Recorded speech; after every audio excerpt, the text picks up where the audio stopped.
happened in this city of mystery. Archaeology is like detective work. This could be a shovel of dirt, some rocks, organic matter, a little bit of vegetation. But if you look closely and you know what you're looking for, it could be the voice of the dead.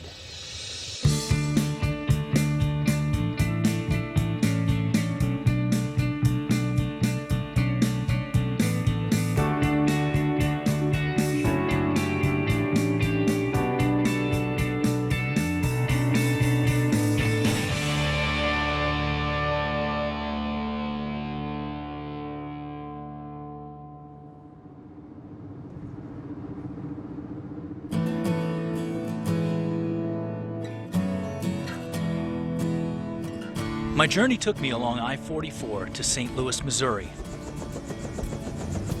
From there, we flew across the Mississippi River to the site of one of the greatest mysteries of early America. It's all down there. The houses, temples, burials of this magnificent, enigmatic city. Our job is to use all the tools in our archaeological toolkit to find out what happened here.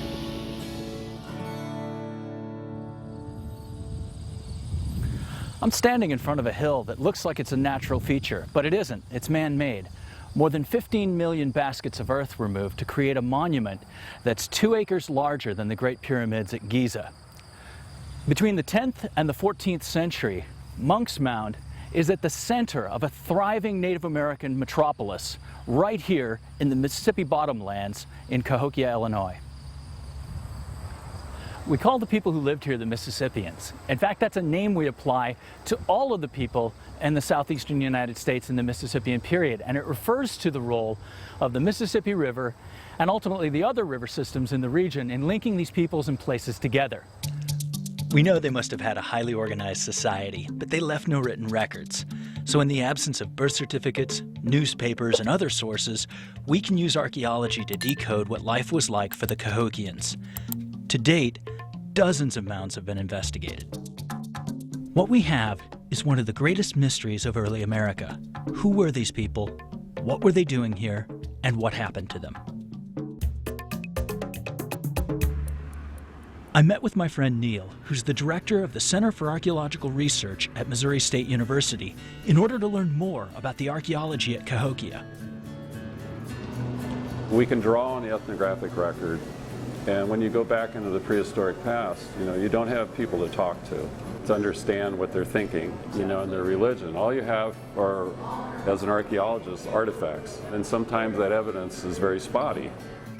In the places where people are living, the stuff that we leave behind in our everyday life builds up over time. We call that stratigraphy. And as archaeologists excavate that, it's like peeling back the layers of an onion. The further down you go, the further back in time we are. Where's the trash pile at now? Okay, down where he's working, yeah? Fantastic.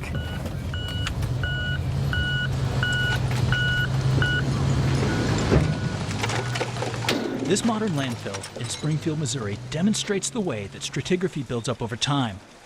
But instead of taking place over centuries, here, hundreds of tons of trash are dumped every day. Think about it. The types of things that we throw away say a lot about who we are as people.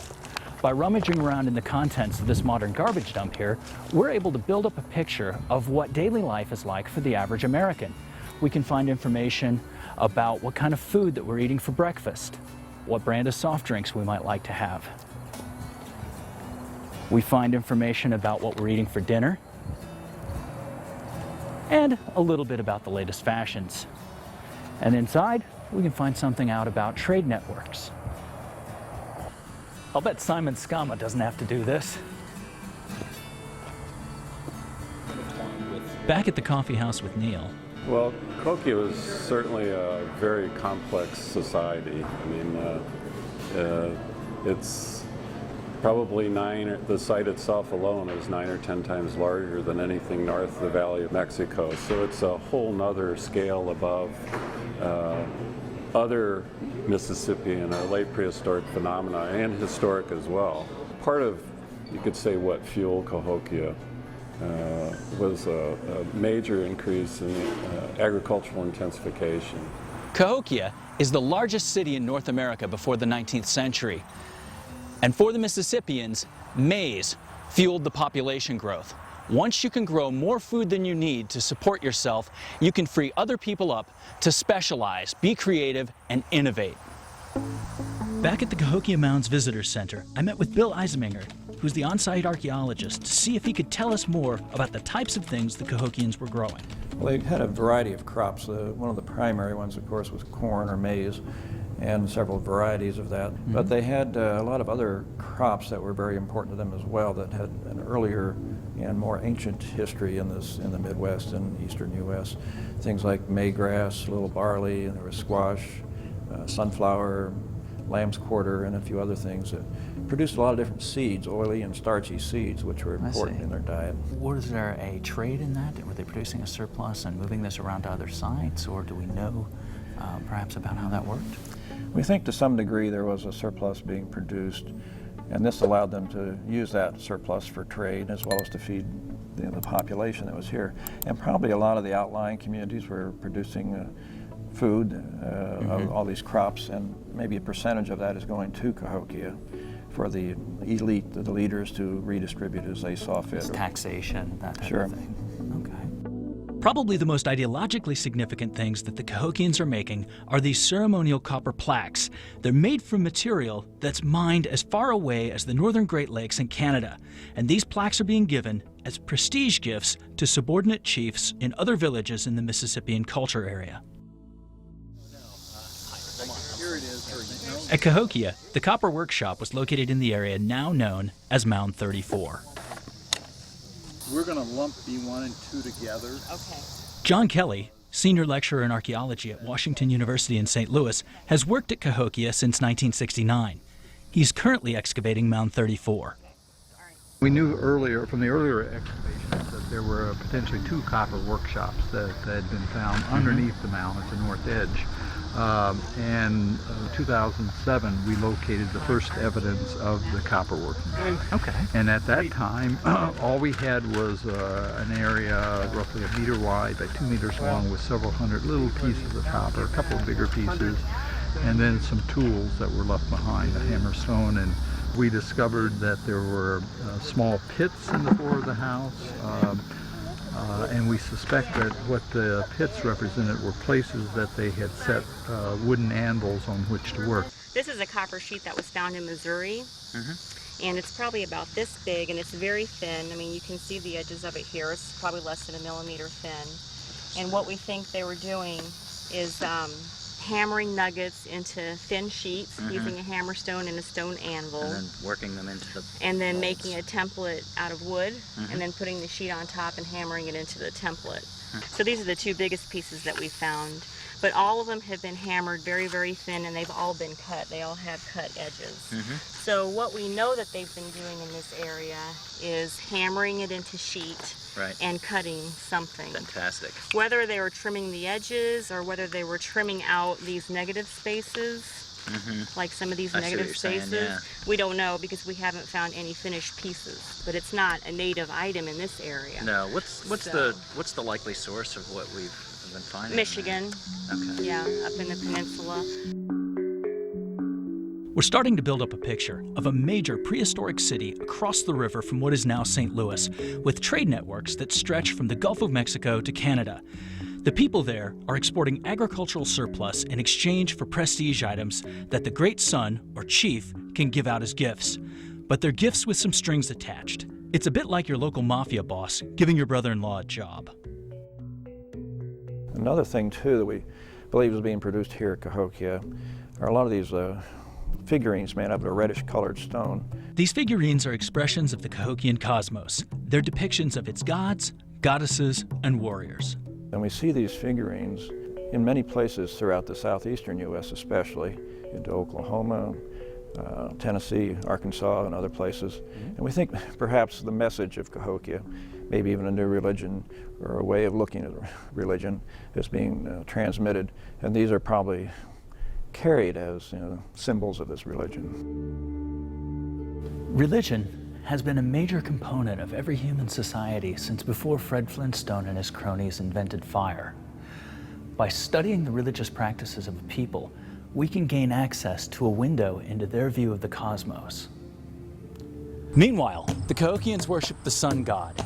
They believed that the world was made of three parts: an upper realm where the sun god lived, a middle realm where man lived, and an underworld. And right here, high atop Monk's Mound, the great chief occupied a special place between God and man. People who had political power probably also had religious sway over the populace too. They served both functions more or less, and we know that the great chief was considered the son of the sun. In the Cahokian universe, gender distinctions are less important than birthright, and the great sun could be either male or female. It was that birthright that gave you the privileges of power. Symbols of authority are all around us, and we live in the shadow of political power every day. Combine the control of religious power and political authority, and you have a potent cocktail indeed. We're starting to build up a picture of how the great sun used trade and gift-giving to their advantage in order to gain power. But why are the mounds arranged this way? Who organized the plan, and why? Back at Mound 34, I turned to John Kelly for the answer. They look at life, they look at the way in which the seasons cycle, and so things are born again. For example, probably what created this mound was the building that was here before the mound was built, and that was the important thing. What we do know is that they totally raised that anything that was with that structure. It was taken off the top and pushed over the sides. I see. And so we have good evidence of that. I mean, that's where we find the pieces of engraved shell. That's where we find certain kinds of arrow points, other kind of clubs. They're just totally smashed. smashed. In the destruction of the right, in the destruction, and then they bury it. They cap it off, and then it's no longer used. So we have an idea of how the smaller mounds came about. But what about Monk's Mound, that enormous public works project in the middle of Cahokia? So when you see a mound like Monk's Mound, it's got 22 million cubic feet of earth in it. That dirt had to be dug up, had to be by some people, had to be carried by others, had to be shaped by others. So there's got to be someone who's in charge of all that, organizing and scheduling all that kind of activity. This kind of extensive public works project would be paid for by a combination of slave and corvée labor. Corvée labor is similar to the kind of labor a medieval serf would pay their landlord by working the fields. Plus the Grand Plaza, which is about 40 acres in the middle of our site here, and we find that's artificially filled and leveled too, to make a prepared platform for people to gather on and perform rituals and ceremonies and other kinds of public activities. So there's a lot of things that infer a very structured type of social organization at this site. Another important piece of Cahokia's ideological landscape is Woodhenge. Woodhenge is a calendar device a lot like Stonehenge in England. In reading the archaeology of Cahokia, we can see that the site reflects careful planning, especially in the relationship between Monk's Mound and Woodhenge. The chief's house atop Monk's Mound is aligned with Woodhenge so that twice a year on the equinoxes, it looks like the sun rises and sets out of the chief's class. Social class, that is. Archaeologists can read social distinctions in a number of ways. Food, wealth, burial, all of these things are indicators of status, but it's proximity to power that speaks loudest of all. Other things such as burial can tell us about social class. Elaborate burials can tell us about the social status of the deceased. Our friend Birdman here is an excellent example of a high-status burial. While his shell bed might not make a comfy eternal resting place, it tells us an awful lot about his social status. His funeral bed is made up of 20,000 shell beads, and the shells are not from here, but come from the Gulf of Mexico. That distance makes them expensive and hard to get. And by throwing them away forever with the dead, our friend and his family were telling us something about how wealthy and how powerful they were. That it had become important for them to do so may tell us something about how and why Cahokia ended. So we're beginning to build up a picture of what life was like in Cahokia 600 to 1,000 years ago. We've learned something of the average person, how they fed themselves, who and what they worshipped, and how they lived their daily lives. At its height, Cahokia was ruled over by a succession of powerful chiefs who acted as intermediaries between the gods and man.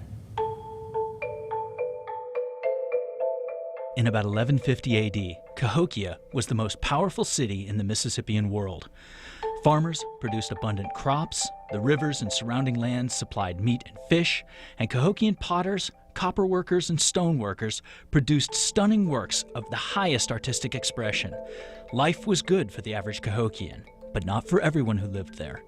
In part, this is because they relied on the slave mode of production, and the Cahokians couldn't have known it, but their world was about to fall apart. Sometime around 1150, the Cahokians built a massive defensive wall around their city. I'm standing in front of a reconstructed section that demonstrates what the upright timbers would have looked like with their plaster covering. This is also the same time that the outlying villages are being abandoned. It could be that the Cahokians were undone by a combination of greed and warfare. They wouldn't be the first society to end that way. Others have argued for a much more insidious end. We know that the Cahokians practiced human sacrifice and slavery, and it could be that in the end, this was simply unsustainable. It's relatively quickly, but it's a gradual process. Starts in the early 1200s or so, we start to see a diminished population here. And so people are beginning to disperse, but with still more ritual activity. It's more like a ceremonial center and less of a population center. But by the mid-1300s, the site had been essentially abandoned. By 1400, the city is abandoned. Its great walls, magnificent homes, a rotting ruin. What caused the demise and collapse of this city is a question that still perplexes archaeologists. One possibility is suggested by the landscape itself. The sheer size and complexity of the city placed an unsustainable drain on the natural resources of the surrounding environment, and increased competition for the remaining resources may have led to warfare. Besides the Cahokia site here, you could double that population for all the surrounding sites that were part of this bigger system that was here. Sort of catchment area. Right, and then you're cutting down all the trees for firewood, for building houses, stockade walls, other types of things for thousands of people for hundreds of years. You cut down the forest, you're cutting down habitats that you rely on, or certain plants and animals rely on. You're competing more for what's left, so there's more conflict or warfare. So it's kind of this domino effect. A society dependent on the riches of its agriculture would be hard-pressed to survive a prolonged drought. And there's good evidence for droughts in the 12th and 13th centuries. Alternately, famine due to excessively cold winters might have been the cause. And we know that this was a period of a little ice age throughout the world. So when you start having shortages of things, you start having problems with production. This is when you start having social unrest, and this kind of domino effect leads to the eventual demise of Cahokia. It's not unlike a post-industrial city that's begun to exhaust its intellectual and industrial capacity. In the